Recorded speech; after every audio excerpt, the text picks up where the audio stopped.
Yeah. Okay, so let's get started. Hello and good afternoon.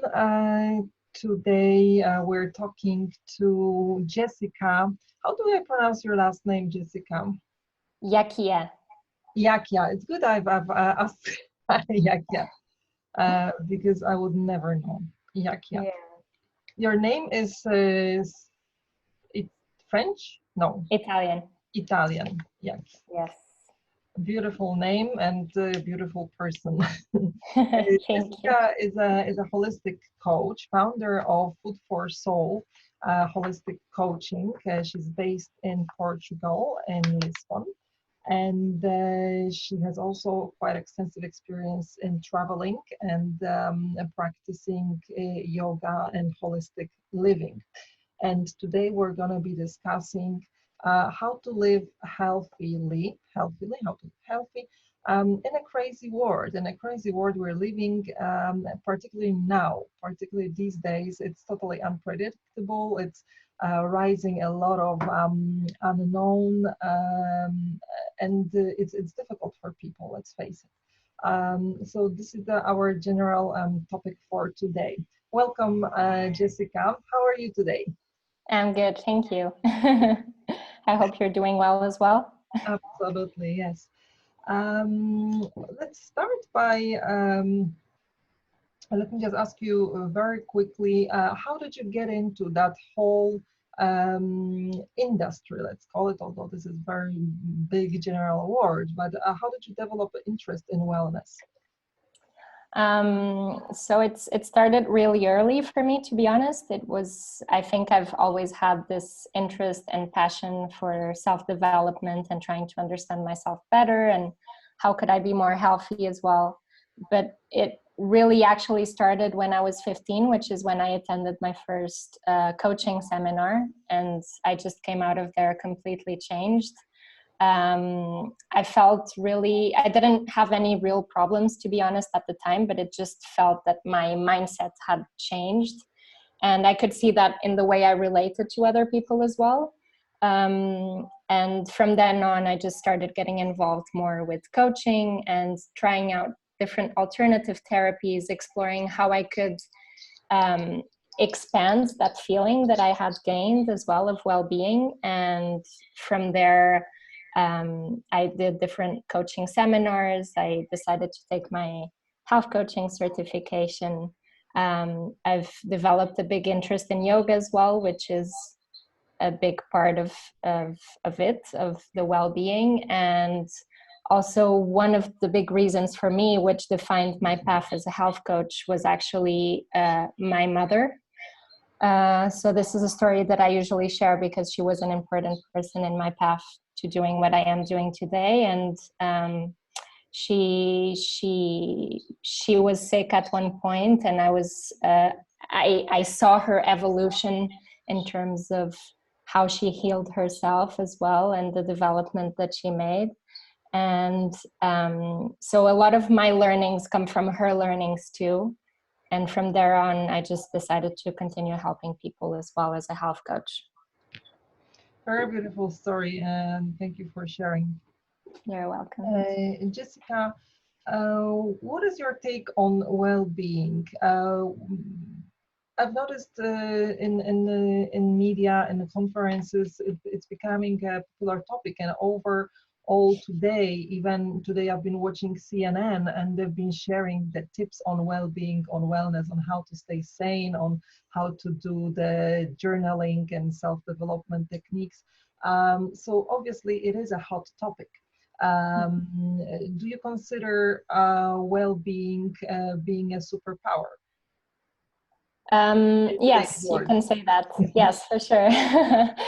I think it's considered a superpower today because it's so hard to actually achieve it, right? So for me, well-being is really about balance. And balance is not just in your health, but it's in all areas of your life.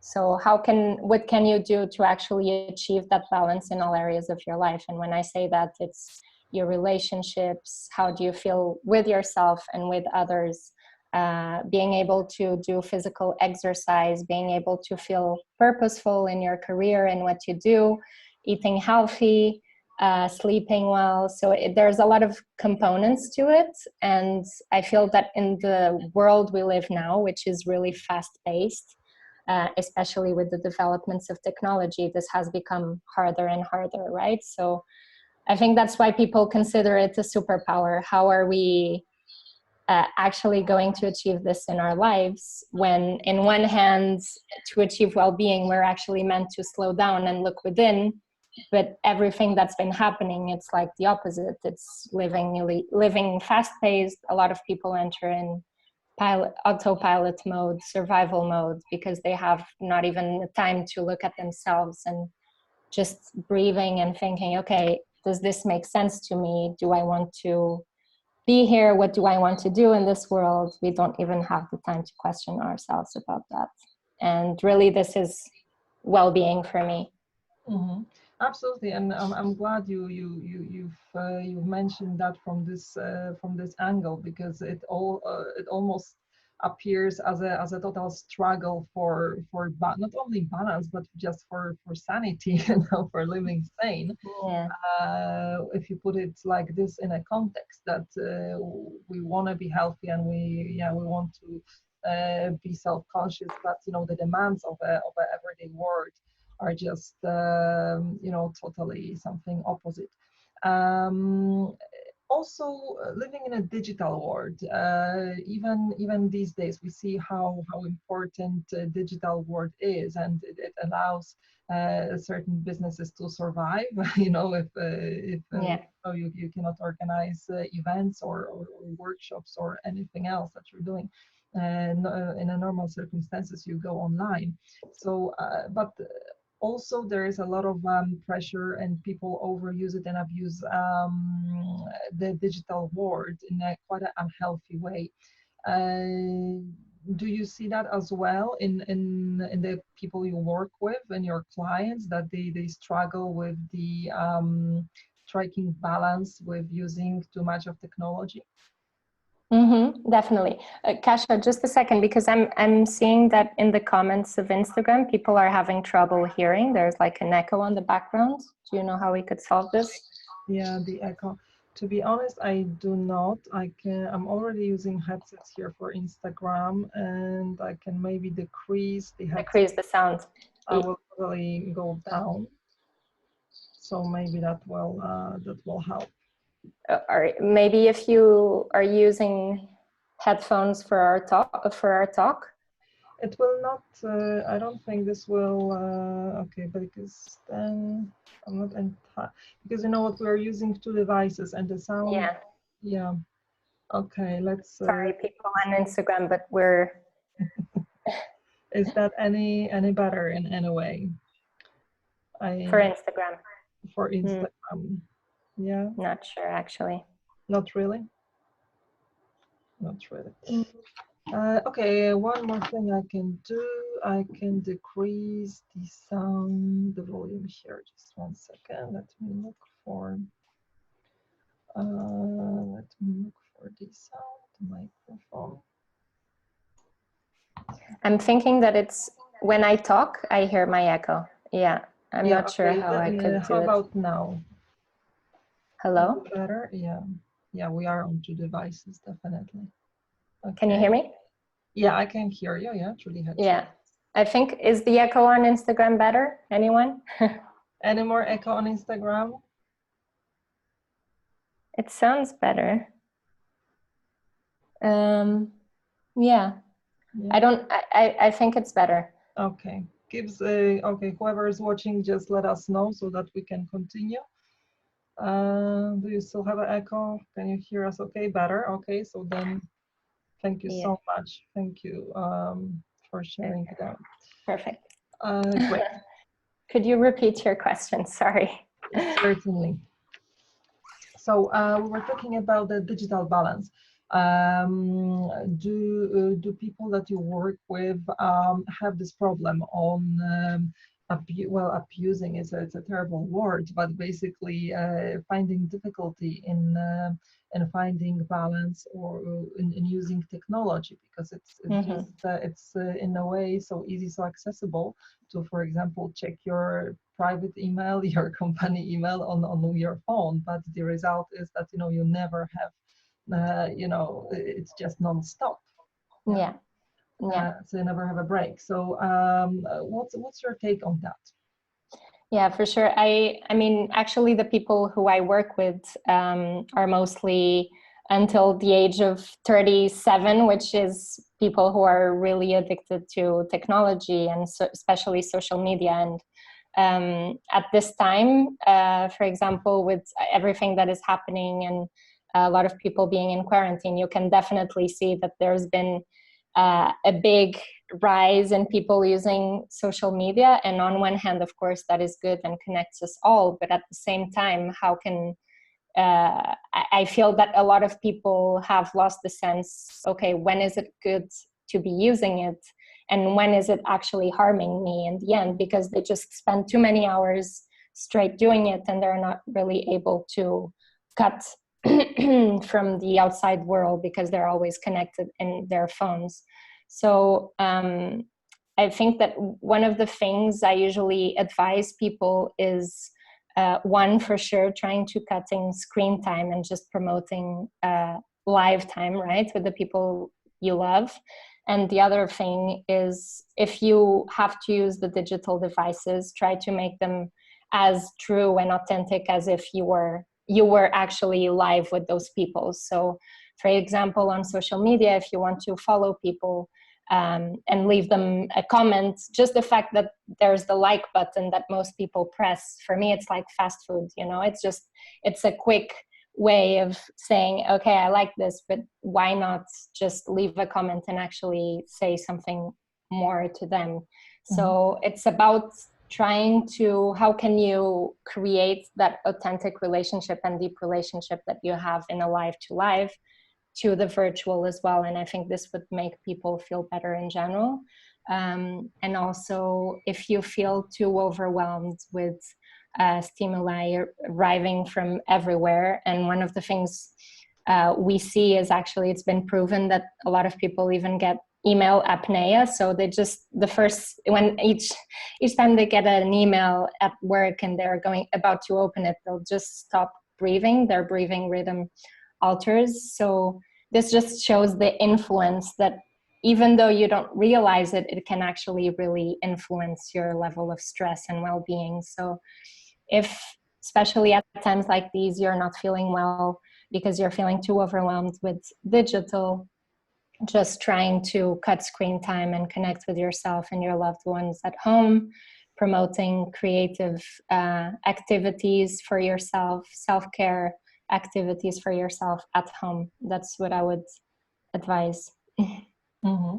Yeah, that's very, very important what you're saying, because it's just creating awareness of how harmful it can be, and how it can affect our health by developing bigger stress levels.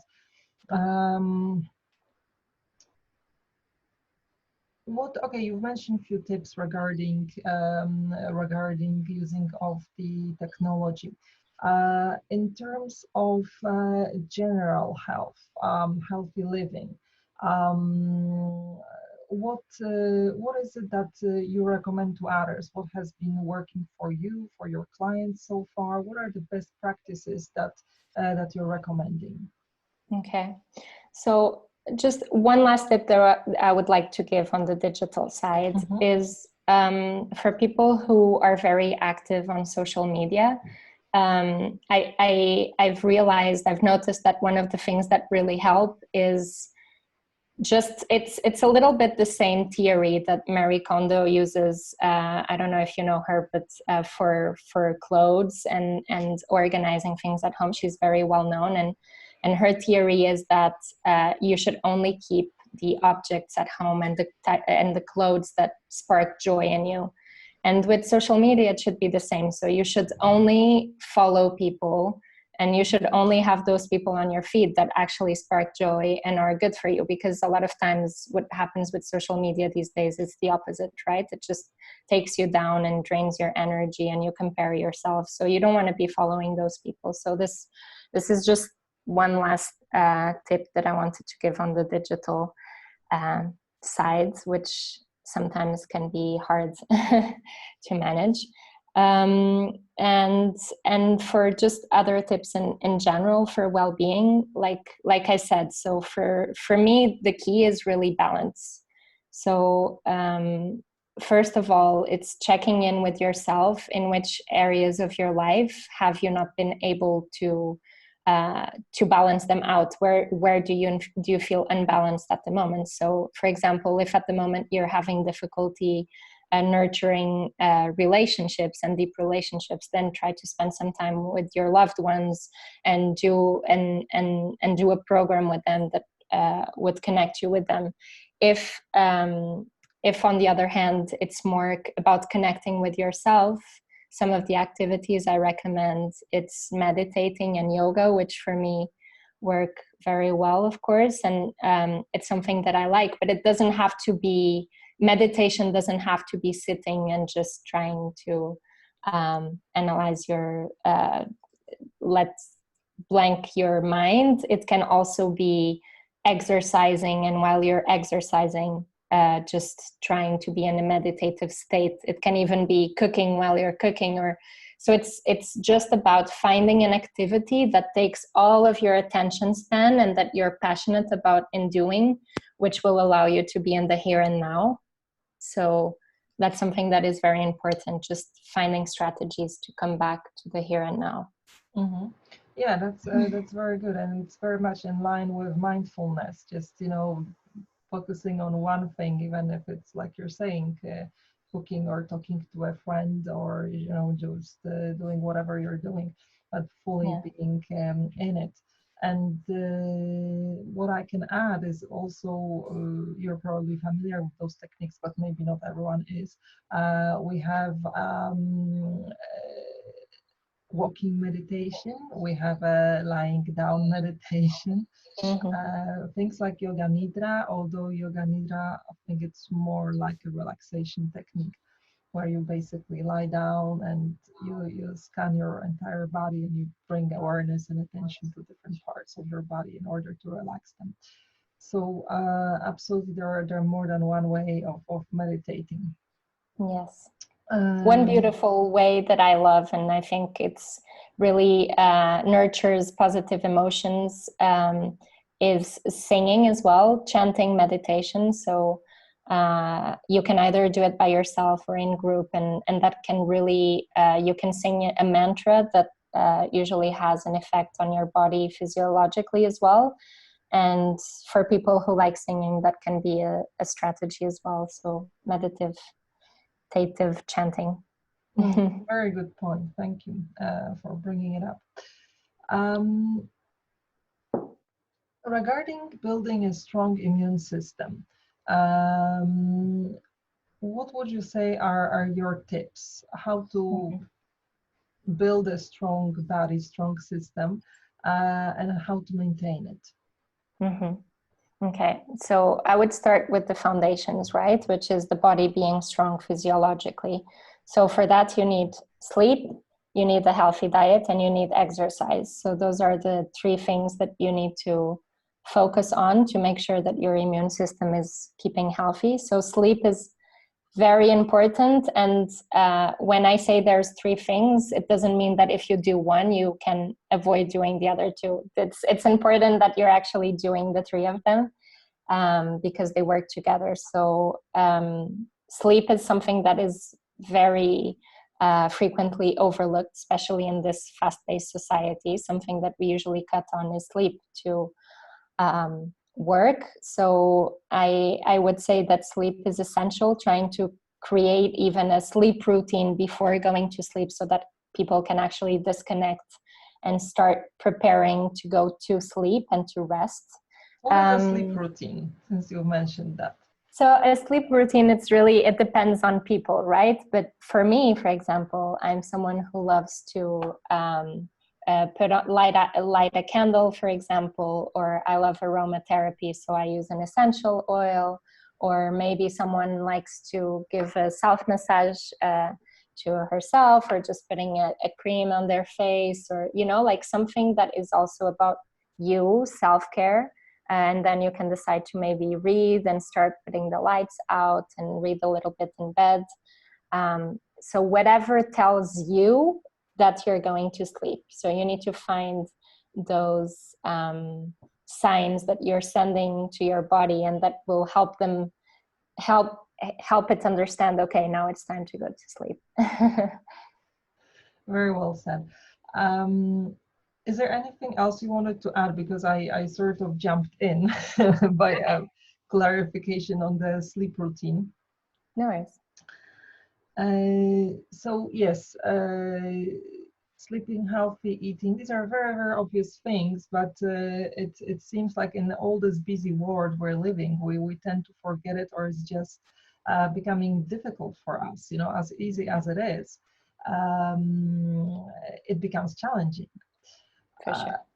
And what is your take on making it easy for people who, let's say, have stressful careers, a lot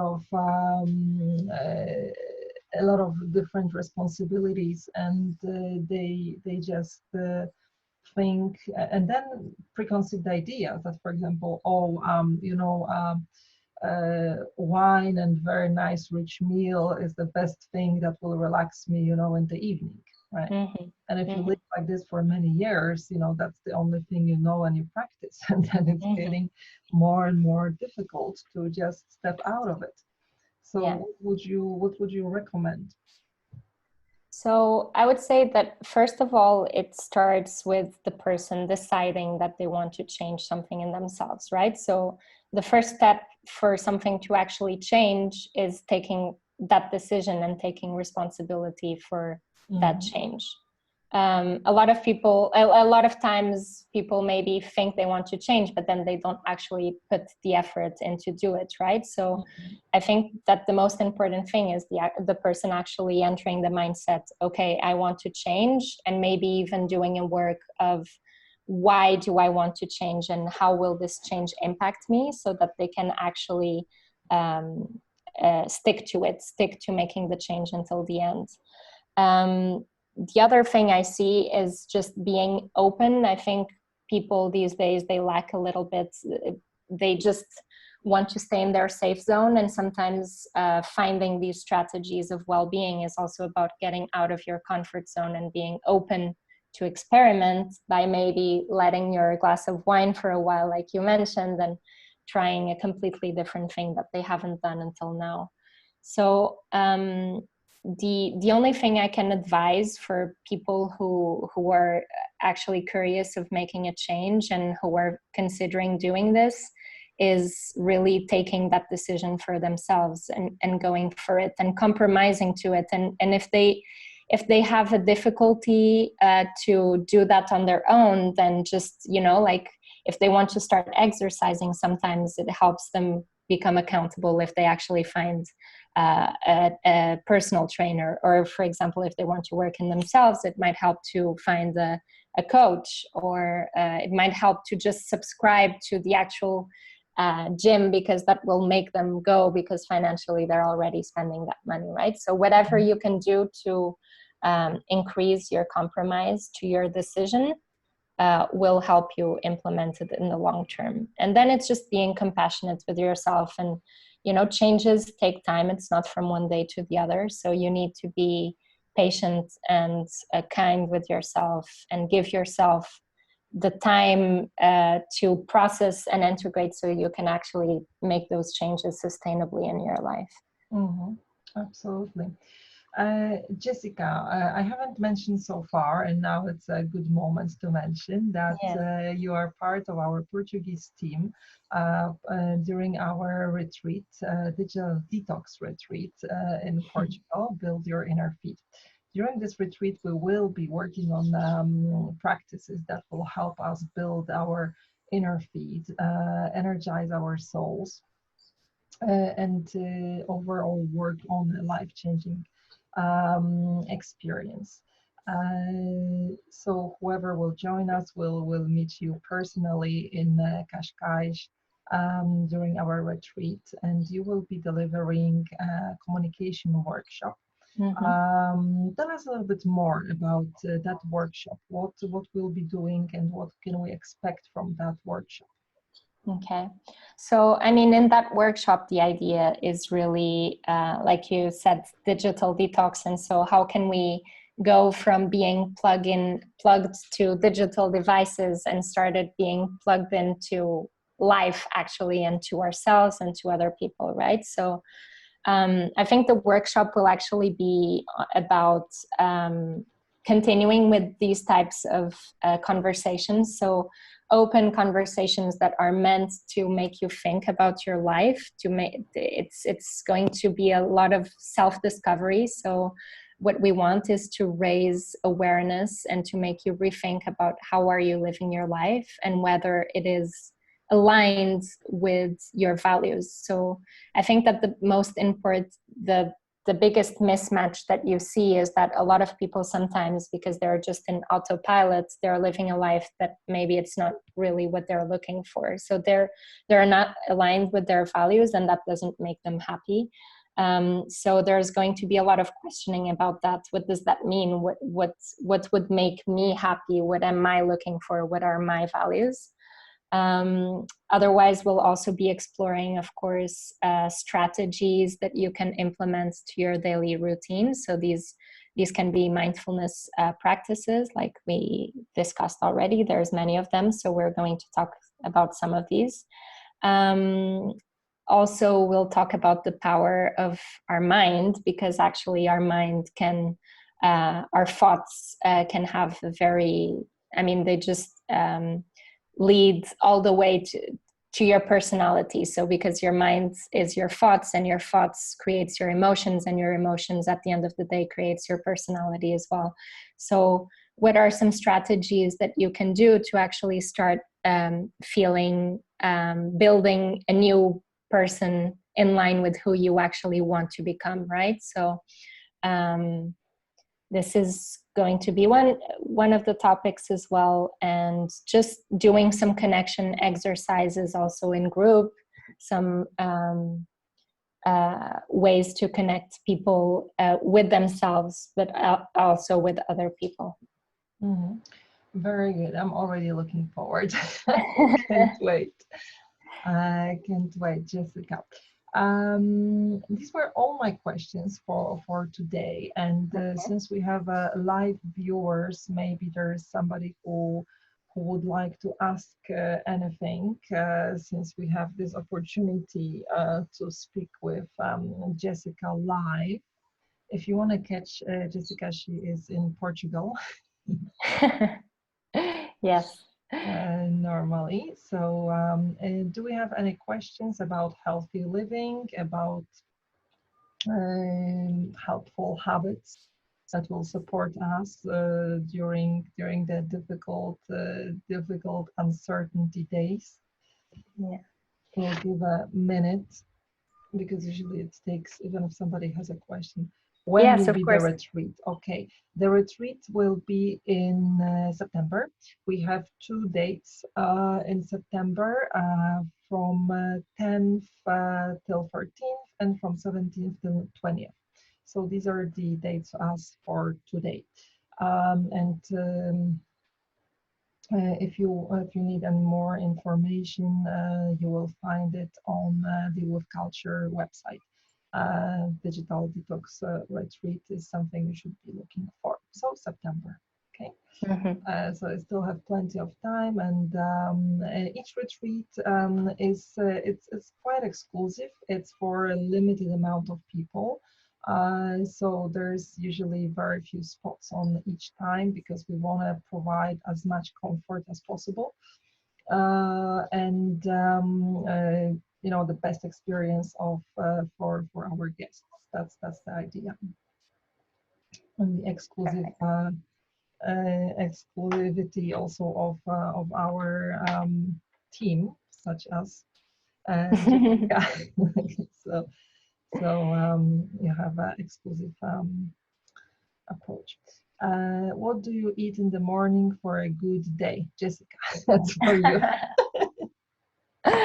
What do I eat in the morning? Well, it depends. I think that above all, you need to listen to your body. So if your body is requesting you, I first of all, I try to eat healthy. So I didn't get into this before when you asked me, Kasha, but what is healthy eating, right? Mm-hmm. And for me, healthy eating, again, it's like I said, the key word for me is always balance. And healthy eating for me needs to be balanced. So I'm not a fan of diets and extremes. For me, a healthy diet is really about having whole foods in your meal, and making sure you're drinking plenty of water, making sure you're eating greens, eating fruits, eating whole grains as well, nuts and seeds.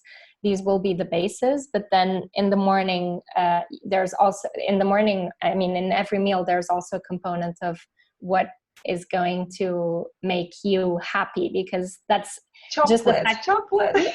Okay, it can be, but then sometimes you need to make the distinction between what is an actual craving and what is actually good and healthy for your body, right? And sometimes we just need to relearn what is good for us. And if I would have to start my day and eat a breakfast, I love to eat porridge with some nuts, and I can put some chocolate on top. It's fine, as long as in the end it's you're wanting to make sure you'll have enough energy for your whole morning, right? So you want to eat something that makes you happy as well.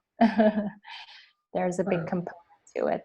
And also on the healthy eating side, if people want to use supplements at the moment to complement their foods, which is important as well for the immune system, what I sometimes like to recommend is probiotics for sure, for a healthy gut. You want to make sure you have good bacteria. And I also always am taking, obviously, vitamin C at the moment, vitamin D, and omegas. So these would be the bases that you want to, in case you want to start using supplements, these are the ones that I would recommend at this precise moment. Okay, very good. Do we have any more probiotics? Yes. Do we have any more questions before we finish? Last chance for the last question. Okay, we have a good representation of Portugal today in our Instagram. You can see statistics. I cannot from here, but I can see by the name. I can recognize Portuguese. Oh, yes. Yes. So that's very good. Okay, guys, you can also post any question in a comment, and we'll get back to you later on. Thank you so much for joining us today, and Jessica, thank you so much for finding time to share your wonderful knowledge. And I'm looking forward to seeing you in Portugal. Thank you, Kasha. Me too. That's wonderful. Thank you. So.